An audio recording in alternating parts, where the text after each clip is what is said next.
바이든의 뼈 때리는 한마디에 세계가 한국을 바라보고 있습니다.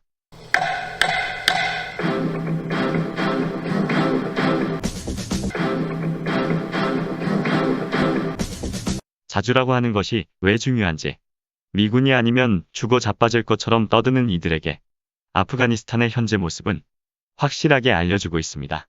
아프가니스탄 철군을 앞두고 바이든 대통령은 우리는 국가 건설을 위해 아프간에 간 것이 아니다. 아프간 사람들의 미래와 국가를 어떻게 운영할지를 결정하는 것은 아프간 국민만의 권리이자 책임이라고 말했습니다. 바이든 대통령은 아프가니스탄 철군을 반대하며 이런저런 우려를 전달하는 이들에게 말했습니다. 우리가 계속 머물기를 원하는 분들에게 물어보겠다. 몇 명이나 더 미국의 딸과 아들이 더 위험에 처해야 하느냐고 냉정하게 반문했습니다. 이 발언은 2021년 7월 8일에 나왔으며 이 발언의 중앙일보는 아프간은 아프간 국민의 책임, 냉정한 바이든 철군 못 받기라는 제목으로 기사를 실었습니다.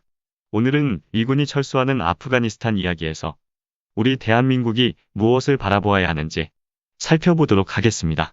2001년 9.11 테러를 당한 미국에서 알카에다와 오사마 빌라덴을 테러 배후로 지목하고 빌라덴에게 은신처와 활동 거점을 제공했다는 이유로 미국은 아프가니스탄을 전격으로 침공합니다. 미국의 아프가니스탄 침공과 주둔 목적이 알카에다와 오사마 빌라덴의 제거라고 하며 우리는 아프가니스탄 민주주의 국가 건설을 위해 아프간에 간 것이 아니다. 라는 바이든 대통령의 말은 참으로 의미심장합니다. 미국의 눈에는 아프가니스탄이란 국가나 민주주의 발전, 국민의 안녕 이런 것과는 전혀 상관이 없었습니다. 오직 9.11 테러를 자행한 알카에다라는 조직과 그 수장인 오사마 빌라덴에게 처절한 복수를 하기 위해서 미군이 아프가니스탄에 간 것입니다. 아프가니스탄에서 권력을 잡았던 탈레반은 한순간에 반군이 되어 쫓기게 되었고 미국은 아프가니스탄 통치체제를 대통령제로 바꿔버렸고 지금까지 이어오고 있습니다. 그로부터 20년이 지났습니다. 2020년 2월 29일 미국과 탈레반 반군은 도하 협정을 체결하고 미군 완전 철수를 합의했습니다. 그런데 참으로 웃지 못할 일이 발생합니다. 미군 철수를 두고 협의하는 협상에서 아프가니스탄 행정부가 전혀 끼지 못했습니다. 아프가니스탄 미래에 매우 심각한 사항을 결정하면서 정작 미국이 협상 대상자로 인정한 것은 탈레반 반군 하나이며 아프가니스탄 현 정부는 협의 대상이 되지 못한 것입니다. 도하 협정이 체결되자 이런 문제 때문에 이 협정이 앞으로 아프가니스탄 정치 경제 사회에 중대한 영향을 끼칠 가능성이 크다며 국제사회는 염려했습니다. 도하 협정과 다르게 철군 시기가 한 차례 연기되어 탈레반과 약간의 마찰이 있었지만 2021년 8월 30일까지 아프가니스탄에서 20년을 주둔했던 미군은 모두 철군하기로 결정하였습니다. 아직 미군이 철수한 것도 아닌데 7월 초에 탈레반이 전 국토의 30%를 점령했다는 뉴스가 나왔는데 불과 한 달 사이에 탈레반은 아프가니스탄 영토의 65%를 장악했고 7개의 주요 도시를 별다른 전투도 없이 손쉽게 장악했습니다. 탈레반이 이처럼 손쉽게 점령지를 넓히고 미군 철수 후 늦어도 6개월 내에 수도 카불까지 점령할 거라는 말이 나오고 있습니다. 탈레반의 변변한 저항도 못하는 아프가니스탄 정부는 왜 힘이 없을까요? 탈레반에 비해 군사력이 떨어지거나 병력의 수에서 압도당하고 있을까요? 정반대입니다. 미국은 20년 동안 아프가니스탄에서 30만 명을 정규군으로 훈련하고 양성했습니다. 최첨단 무기를 아프가니스탄 군대에 주지는 않았지만 지원된 탱크 자주포 장갑차 등 재래식 무기와 개인 화기를 비롯해 공격 헬기 정도만으로도 첨단 무기라는 것이 아예 없는 탈레반 반군에 비하면 양적으로나 질적으로나 비교할 수 없을 만큼 무기와 병력의 수에서 압도하고 있습니다. 그런데 탈레반 반군의 속수무책으로 당하고 있습니다. 당한다고 표현하는 것도 사치일 만큼 제대로 싸울 의지를 보여주지 못하고 있습니다. 막강한 정치, 군사 권력이었던 탈레반 세력이 축출되자 정권을 잡았던 지금의 아프가니스탄 행정부는 패망하기 전 월남 정부처럼 부패했습니다. 치안을 유지해 시민들의 안전을 지킬 생각도 인권이나 복지에 조금도 신경 쓰지 않았습니다. 심지어 반군인 탈레반과의 전쟁도 주도하지 못하고 제 나라 문재임에도 하나에서 10까지 묻고 허락받으며 미군에게 전적으로 의지했습니다. 현재의 정권이 유일하게 신경 쓴 것이 미국의 심기를 거스르지 않는 것이었고 자신들만의 권력과 부귀영화를 쫓았습니다. 그렇게 17년을 보냈습니다. 포갑 정치로 유명했던 탈레반 정권 시절보다 국민이 생각할 때 나은 것이 없었습니다. 나은 점이 보이긴커녕 외세의 점령당에 휘둘려야 하는 나라의 모습을 보고 국민으로서 자긍심은 곤두박질쳤습니다. 국민이 보기엔 탈레반 정권이나 현 정권이나 국민의 안녕을 위한 권력은 아닙니다. 그러나 국민이 보기에 탈레반 정권은 비록 미국의 패에 반군이 되었지만 이전엔 외세와 맞서 싸우며 아프가니스탄을 지켜냈던 정권이고 지금도 외세로부터 아프가니스탄을 되찾으려는 그런 모습으로 국민에 보입니다. 현 정부가 20년이란 세월 속에서 미군이라는 든든한 방패를 이용해 국가를 재건하고 치안을 확립해 국민의 안녕과 복지에 심혈을 기울였다면 탈레반과 알카에다의 남은 세력은 진즉에 아프가니스탄에서 사라졌을 것입니다. 하지만 현 정권은 그렇게 하지 않았습니다. 미국도 미국을 지지하고 지원하며 잘 따르는 행정부만을 필요로 했습니다. 인권의 중요성을 이야기하며 자유민주주의의 상징이라는 미국이 아프가니스탄에서 20년 동안 탈레반 정권과 다를 것이 없는 현 정부의 행태를 묵인하고 지원했습니다. 미군이 20년을 주둔하며 없애려 했던 탈레반과 알카에다 남은 세력이 아직도 건재할 수밖에 없는 이유이기도 하고 별다른 저항도 없이 탈레반 반군이 점령지를 손쉽게 늘려가는 이유이기도 합니다. 정부군을 위해 군대에 자원하는 국민이 없고 탈레반을 막기 위해 방어선을 지원하는 국민도 현재 아프가니스탄엔 없습니다. 그렇게 하는 국민이 잘못된 것일까요? 국민이 보는 현 정권의 모습은 이렇습니다.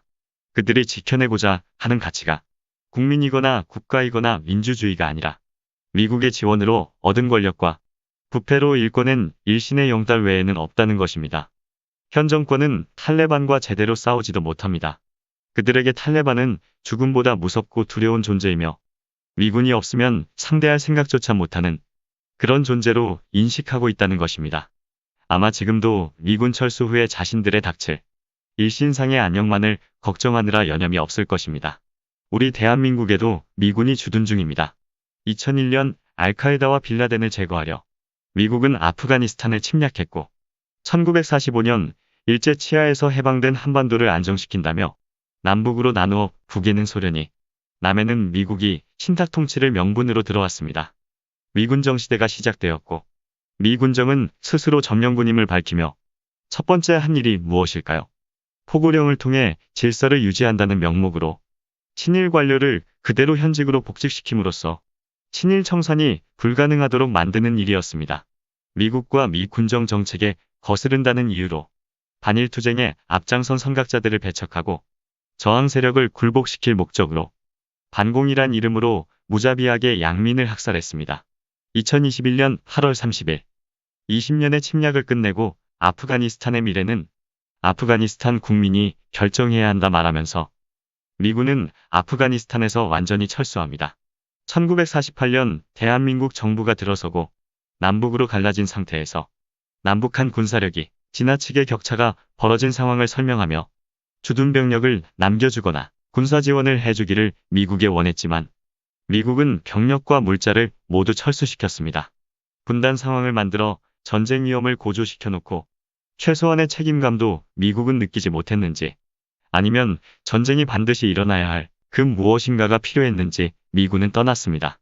남한은 미국의 방어 대상이 아니라는 미 국무장관 애치슨이 미국의 방어선을 발표하고 남북전쟁이 일어나도 방관할 것처럼 하더니 1950년 북한이 기습적인 남침을 감행하자 공산군을 물리친다는 목적으로 유엔군을 이끌며 미군은 대한민국에 다시 들어왔고 반쪽을 다시 찾은 뒤에 수만 명의 국군 포로를 제대로 돌려받지도 돌려달라 강하게 주장하지도 않은 채 휴전을 서둘러 매듭짓기에 바빴고 조국을 위해 싸우다 포로가 된 그분들은 북한 공산당 치하에서 강제노동에 시달리며 평생을 살게 되었으며 미국이 이끄는 유엔 사령부와 한국 정부는 사망자로 처리하기에 급급했습니다. 휴전 협상을 이어가면서도 휴전 협상을 마무리하면서도 국군 포로를 제대로 송환받을 의지를 보이지 않았고 세월이 흐르고 흘러 국군 포로는 잊힌 사람을 넘어 북한을 자극해 행여나 침략의 빌미를 주지 않을까. 거론되면 머리 아픈 존재가 되어 입만 열면 반공을 외치던 권력들을 전전긍긍하게 만들었습니다. 공산당이라면 치가 떨린다며 멸공을 말하고 자유민주주의와 미군의 희생만을 부르짖는 그 대단한 분들과 그분들이 추앙하는 그 이전 권력들이 북한군의 포로가 된 국군 장병을 그렇게 처우했습니다. 모든 것이 때가 있습니다. 주장하지 못하고 시간이 흐르다 보니 주장하기에도 이상한 상황이 되었습니다. 이제는 대화의 방해가 되는 존재로 한국의 권력자들은 인식했습니다. 1953년 공산당 세력에게서 보호한다는 명분으로 자주국방 능력이 없다는 한국 정부의 호소를 받아들여 주한미군은 현재까지 대한민국에 주둔 중입니다. 경제력 세계 9위, 군사력 세계 6위인 현재에도 미군이 없으면 북한이나 중국에 적화된다며 방방 뛰는 사람들이 있습니다. 자주국방하면 북한이나 중국에 적화된다며 자다가도 벌떡 일어나는 사람들이 있습니다. 미국이나 일본 의견에 알아서 끼지 않으면 미군이 철수할지도 모른다며 두려움에 떠는 사람들이 있습니다. 미군에 의존하지 않으면 나라가 망하고 미국이 허락하거나 시키지 않았는데 북한과 대화하고 평화를 추구하면 나라가 망한다는 사람들이 있습니다.